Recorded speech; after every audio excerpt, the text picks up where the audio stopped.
नमस्कार. महाराष्ट्र पोलीस दलाचे मुखपत्र असलेल्या दक्षता मासिकाच्या संपूर्ण टीमकडून आपल्या सर्वांचे मनपूर्वक स्वागत. आज आपण पाहणार आहोत दक्षता मासिक अंक डिसेंबर 2025 मधील तपास कथा बदला. दीपाली घरातील सर्व कामे आवरून तिचा नवरा शेखर, मुलगी मनीषा आणि लहान मुलगा सचिन यांच्यासह रात्री 11 वाजता झोपी गेली.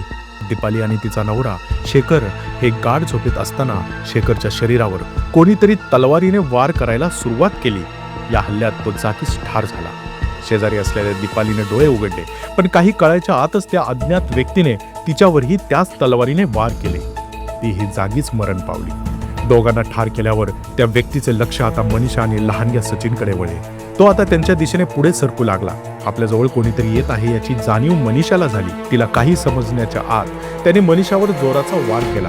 त्या वाऱ्याने ती किंचाळली. त्याने परत एकदा तिच्यावर तलवारी बरोबर आणलेल्या सत्तुरीनेही वार केला. तिच्या किंकाळीने सचिन जागा झाला. तो काही हालचाल करणार एवढ्यात त्याने सचिनच्या डोक्यात व मानेवर हातातल्या सत्तूरने आणि तलवारीने प्रहार केले. झालेल्या हल्ल्यात सचिन जखमी झाला. एव्हाना शेखरच्या घरातून आलेल्या किंकाळ्यांमुळे आजूबाजूचे लोक घराबाहेर गोळा झाले होते. त्यातल्याच कोणीतरी पैठण पोलीस ठाण्यात फोन करून याबद्दलची माहिती दिली. काही वेळातच पैठण पोलीस ठाण्याचे पोलीस निरीक्षक के.एस. पवार साहेब आपल्या पथकासह घटनास्थळी दाखल झाले. पोलीस घटनास्थळी पोहोचले तेव्हा त्यांनी बघितलेले दृश्य कोणाच्याही अंगावर काटा येईल असेच होते. घरात, जमिनीवर, दिवाणावर सगळीकडे रक्तच रक्त होते. दीपाली आणि शेखर हे निष्प्राण पडलेले होते. पुढे दुसऱ्या एका दिवाणावर मनीषा ही निश्चल पडली होती. तिच्या हाताचे पंजे रक्ताने माखलेले होते. तिच्या शेजारी सचिन होता. त्याच्या डोक्यावर, मानेवर जखमांच्या खुणा होत्या. पोलिसांनी तपासले असता त्याचा श्वास सुरू असल्याचे त्यांना समजले. पवार साहेबांनी तातडीने रुग्णवाहिकेस पाचारण केले. काही वेळातच रुग्णवाहिका दाखल झाली. त्यांनी सचिनला या रुग्णवाहिकेतून तातडीने रुग्णालयात पाठवले. नंतर पोलिसांनी पंचासमक्ष घटनास्थळाचा पंचनामा केला. मृतदेह शवविच्छेदनासाठी पाठवून दिले. पोलिसांनी घटनास्थळावरून भौतिक आणि परिस्थितीजन्य पुरावे हस्तगत केले. घडलेला प्रकार शेखरच्या भावाला संदीपला समजला. घटना समजताच तो घाईघाईने त्याच्या भावाच्या घराकडे निघाला. त्याला पुतण्या सचिन याला रुग्णालयात दाखल केल्याचे पोलिसांनी सांगितले. हा तपास करत असतानाच पवार साहेबांना सचिन दाखल असलेल्या रुग्णालयातून फोन आला आणि त्या फोनवरून त्यांना सचिन शुद्धीवर असल्याचे कळवण्यात आले. तत्परतेने साहेब रुग्णालयाच्या दिशेने निघाले. सचिन शुद्धीवर येण्याची तपास पथक आतुरतेने वाट बघत होते. त्याच्याकडून मनोज नावाच्या तरुणाने हा हल्ला केल्याचे सांगितले. संदीपकडून त्याच्याविषयी इतिहास समजल्यावर तपास पथकाने मनोज उर्फ मनूची शोध मोहीम युद्ध पातळीवर सुरू केली. निरनिराळी तपास पथके नेमून पोलीस त्याचा शोध घेत होते. हे शोधण्याचे काम संपूर्ण राज्यभर सुरू होते. आरोपी गुन्हा घडण्यापासून 40 दिवस फरार होता. 5 वेगवेगळ्या पथकांनी मनूच्या शोध कार्यात आपले योगदान दिले. राज्यात 12,000 किलोमीटर रस्ते तुडवत त्याचा शोध सुरू होता. दरम्यानच्या काळात पैठण पोलीस ठाण्याचे पोलीस उपनिरीक्षक राम सागडे यांनी त्यांना मिळालेल्या माहितीबद्दल साहेबांना अवगत केले. साहेबांना माहिती मिळताच त्यांनी शोध मोहीम राबवणाऱ्या पथकातील एका गटाला मिळालेली माहिती दिली. त्यानुसार सदर पथकाने मनूचा माग काढण्याचा प्रयत्न केला. हे शोधकार्य करत असताना छत्रपती संभाजीनगर नाशिक रस्त्यावर असलेल्या एका पेट्रोल पंपावर पोलीस दाखल झाले. त्या ठिकाणी काम करणाऱ्या एका कर्मचाऱ्याकडे त्याच्याविषयी चौकशी केली. त्या कर्मचाऱ्याने सांगितलेल्या दिशेने पोलिसांनी आपला तपास सुरू ठेवला. त्यावर साहेबांनी अतिशय तत्परतेने कारवाई करत नाशिकहून छत्रपती संभाजीनगरकडे येत असलेल्या मनूला त्याचा पाठलाग करत शिताफीने पकडले.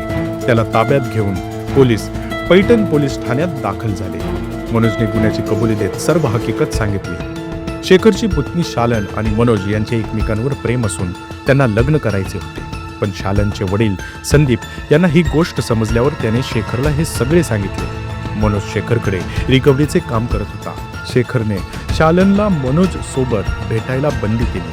पण कोणालाही न कळता ते दोघे एकमेकांना भेटत असल्याचे शेखरला कळले. त्याने मनोजला बोलावून घेऊन भांडण केले. तेव्हाच याचा बदला घ्यायचा असे मनोजने ठरवले.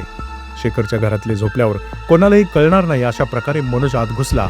आत गेल्यावर सर्वांवर शस्त्राने वार केले.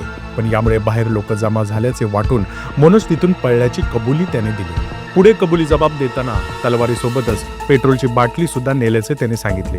जर तलवारीने मारण्याचा बेत फसला असता तर पेट्रोल टाकून घराला आग लावणार असल्याचे त्याने कबूल केले. पोलिसांनी त्याच्याकडून गुन्ह्यात वापरलेली शस्त्रे जप्ती पंचनाम्याद्वारे हस्तगत केली. साहेबांनी हस्तगत केलेल्या गोष्टी तपासणीसाठी न्यायसाहेब वैज्ञानिक प्रयोगशाळेकडे पाठवल्या. सचिनला झालेल्या जखमांबाबतचे वैद्यकीय प्रमाणपत्र तज्ज्ञांकडून प्राप्त केले. सचिनला झालेल्या जखमा या गुन्ह्यात वापरलेल्या हत्यारांमुळे होऊ शकतात का याविषयीचा अहवाल तज्ज्ञांकडून प्राप्त केला. पोलिसांनी अखेरीस मनोज विरोधात माननीय न्यायालयात दोषारोपपत्र दाखल केले. माननीय न्यायालयाने दोन्ही बाजू ऐकून समोर असलेले सर्व साक्षी पुरावे यांच्या आधारे आरोपीला दोषी ठरवले. माननीय न्यायालयाने त्याला भारतीय दंडविधान कलम 302 अन्वये आजन्म कारावास, कलम 307 अन्वये आजन्म कारावास, 326 अन्वये आजन्म कारावास, शस्त्र अधिनियम कलम 5 व कलम 27 नुसार 7 वर्षे सश्रम कारावास तसेच नमूद प्रत्येक कलमानुसार प्रत्येकी 10,000 दंडाची शिक्षा सुनावली आहे.